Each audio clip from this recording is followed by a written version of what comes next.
యేసుప్రభు కూడా ఏమన్నాడో తెలుసండి? యేసుప్రభు అన్నాడు, ఆకాశ పక్షులను చూడుడి అన్నాడు. అన్నాడా లేదా? అన్నాడు. ఎందుకు చూడమన్నాడు?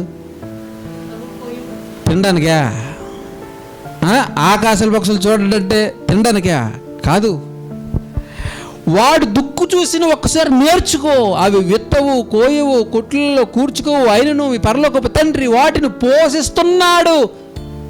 అంతకంటే గొప్పవారయ్యా మీరు, మిమ్మల్ని ఎందుకు పోయించడు అంటే ఆకాశ పక్షులు ఇప్పుడు ఎందుకు చూడమంటున్నాడు? ఆలోచించండి అంటున్నాడు.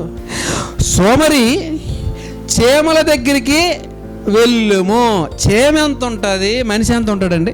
మనిషి పెద్దడు, చీమ పెద్ద? మనిషినా? మనిషి పెద్దడు. కానీ ఎక్కడికి నేర్చుకోవడానికి వెళ్ళాలంట? చీమల వద్దకు వెళ్ళాలంట. చీమల వద్దకు మనిషికి వెళ్ళమంట. చూడండి, మనిషికి ఏం లేదు, జ్ఞానం లేదు. సోమరి చీమల యొద్దకు వెళ్ళుము, వాటి నడతల కనిపెట్టి జ్ఞానము నేర్చుకొనుమని సామెతలు 6:6లో చెప్పిన మాట ఇది. అంటే మనిషిని ఎక్కడికి వెళ్ళమంటాడు? చీమ దగ్గరికి వెళ్ళాడు. ఎందుకంటే సోమరి ఎప్పుడేం చేయడు? పని చేయడు. కానీ చీమ ఎప్పుడేం చేస్తుంది? ఏంటి మీరు ఎప్పుడైనా చీమ ఎక్కడైనా పడుకుంటూ పోయిందండి అని చెప్తారా? చీమ గురించి మీరు ఎప్పుడు చూడండి, రన్నింగ్లోనే ఉంటుంది. దాని ఎప్పుడు కూడా నాన్ స్టాప్. ఎప్పుడు మీరు గోడ మీద చూడండి, నడుస్తూనే ఉంటుంది. భూమి మీద చూడండి, నడుస్తూ ఉంటుంది. మీరు ఎప్పుడు చూసినా అది ఖాళీగా ఉండదండి. మనలాగా రెస్ట్. మధ్యాహ్నం అయితే నిద్ర, రాత్రిలో అయితే నిద్ర, ఉదయం అయితే నిద్ర. ఏంటి మనకి బోల్డన్ ఉన్నాయి కదండి రెస్ట్లు. టైం పాస్, పేకాట, time pass, cinema, time pass. మనం ఇలా టైం పాస్ చేస్తుంటాం. సేమ్ ఎక్కడ కూడా ఏం చేయొచ్చు చెప్పండి? అస్సలు టైం పాస్ చేయదు. మీరు ఎప్పుడు చీమలు చూడండి, మీరు ఏ టైంలో చీమలు చూడండి, అది ఎక్కడ కూడా అమ్మాయ రెస్ట్ తీసుకుంటాను ఆయన గుణమే దానికి ఉంటుందండి.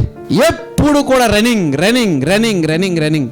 అంటే ఈ లోకములో బాగా పనిచేసేది ఏదైనా ఉందంటే అది చీమని చెప్పొచ్చండి. చీమ మనిషి మెదడు ఎంత ఉన్నా చీమ మెదడు అబ్బో, దాని మెదడు మనం చెప్పలేము, అంత చిన్నది అది. అంత చిన్న మెదడున్న మాత్రం దానికి ఏం లేదు చెప్పండి? సోమరతనం లేదు. చెప్తున్నాడు దేవుడు, చీమకి సోమరతనం లేదు అంటున్నాడు. ఆయన దగ్గరికి వెళ్ళావంటే నీకు పని ఎలా చేయాలో నేర్పిస్తుంది. అంటే ఇప్పుడు చెప్పండి, ప్రకృతి దగ్గర ఏముందంటే దైవ జ్ఞానం ఉన్నది. ఒకవేళ దేవుణ్ణి నువ్వు తెలుసుకోవాలి అనుకుంటే నువ్వు బైబిల్ చదవట్లేదండి, ఓకే, ఎవరో చెప్పింది వినట్లేదు, ఎప్పుడు వినకు. ప్రకృతి ఉంది కదా, దాని దగ్గర చక్కగా నువ్వు నేర్చుకోవచ్చు. దేవుని పిల్లలరా, దేవుడు కూడా ప్రకృతిలో అనంత జ్ఞానం పెట్టాడండి, అనంత జ్ఞానం పెట్టాడు. అది ఒకసారి మనము తెలుసుకోవాలని పరిశీలించి పరిశోధిస్తామంటే ప్రతి మొక్క, ప్రతి చెట్టు, ప్రతి చేమ, ప్రకృతిలో ఉన్న ప్రతిదీ కూడా మనకు దైవ పాఠాలను చక్కగా నేర్పిస్తుంది.